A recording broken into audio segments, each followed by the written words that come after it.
Tout a commencé par une impression de déjà-vu.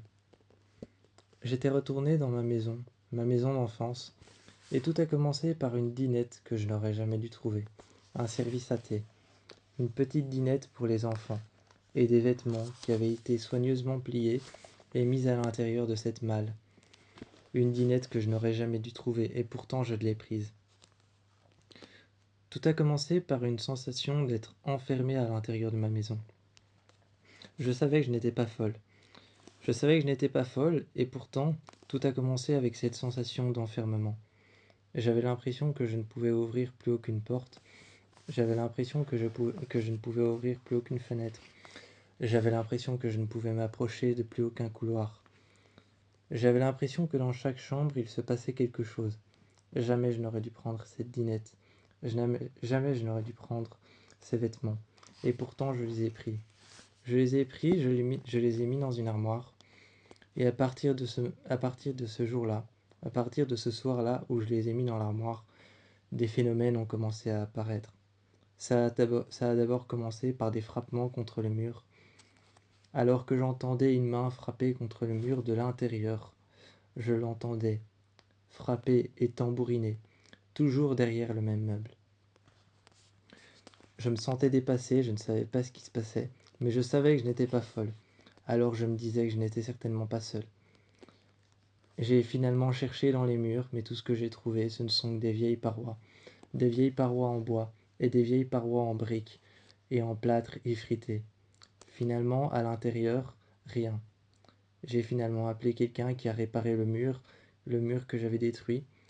Après l'avoir réparé, j'ai senti une odeur nauséabonde. Cette odeur nauséabonde traversait les couloirs et les escaliers.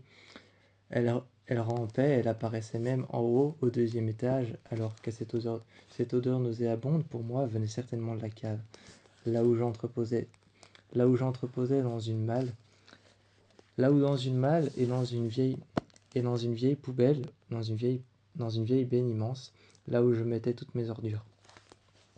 Là où dans une malle, il y avait un compost, juste à côté, une vieille benne à ordures à l'intérieur desquelles je mettais toutes mes ordures qui venaient de la poubelle. Je me disais que ça venait certainement de là.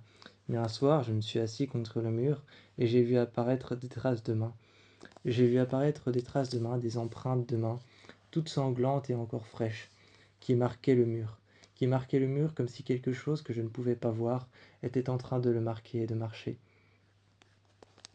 Cette chose ne marchait qu'avec des mains à l'arrière et des mains à l'avant, comme si elle n'avait pas de pieds. Je me disais que j'étais certainement folle, et je suis retourné dans mon lit. J'ai mis les mains sur mon corps et j'ai dit « Tu es sûrement en train de rêver, tu es sûrement en train de rêver, tu es sûrement en train de rêver. » Le lendemain matin, je me suis réveillé. Le lendemain, je me suis réveillé et j'ai ouvert la fenêtre. Dans le reflet de la fenêtre, quand je l'ai ouverte, le reflet d'une jeune fille avec les cheveux rigides et lisses devant elle. Cette jeune fille tendait le bras et j'ai pu sentir sa main me caresser l'épaule. Elle n'était pas dangereuse, elle ne reflétait aucun danger. Elle m'a simplement caressé l'épaule et elle a essayé de me parler. Mais ses mots étaient un peu détruits. Comme à travers les brouillages qu'on peut entendre dans une télévision. Comme à travers un poste qui ne fonctionnerait pas bien, ou alors à travers une vieille radio. Je n'entendais pas bien sa voix, mais pourtant je la voyais correctement.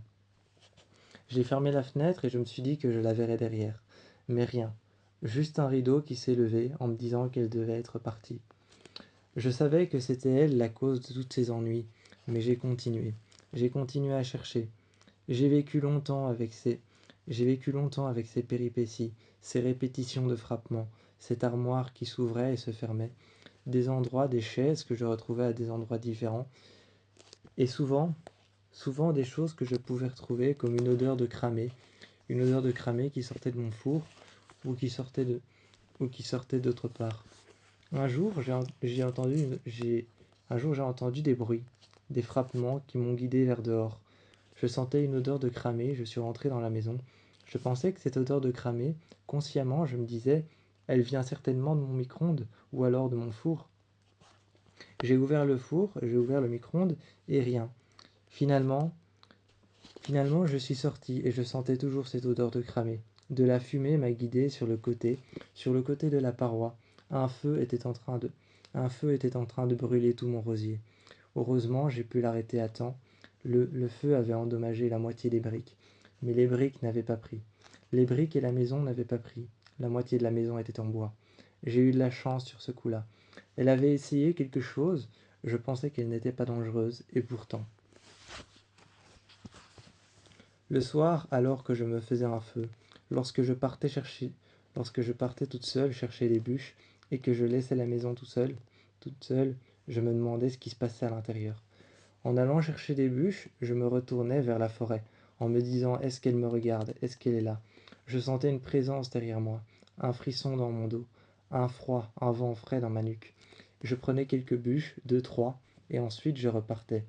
Je revenais à la maison, je les mettais dans le feu, et ces bûches avaient ramené une sorte de courant d'air qui montait, faisait grimper les flammes tout en haut tout en haut de la cheminée, et je pouvais entendre à travers les flammes et le crépitement du bois qui était en train de brûler. À travers les braises, j'entendais des cris et des hurlements. Certainement elle. Je me disais que ce ne devait être rien d'autre qu'un fantôme qui avait besoin d'aide. Alors lorsque je suis reparti remettre la dinette et remettre les vêtements dans cette malle, les remettre de l'autre côté de la maison, je les ai jetés dans la rivière, car j'avais découvert un article parlant d'une petite fille qui s'était noyée. Je les ai jetés dans la rivière, j'ai déposé la malle juste au bord de la rivière, et ce jour-là, elle n'avait que besoin d'aide, juste pour être libérée. Elle avait été libérée et elle cherchait juste quelqu'un qui pouvait le faire qui pouvait le faire à sa place.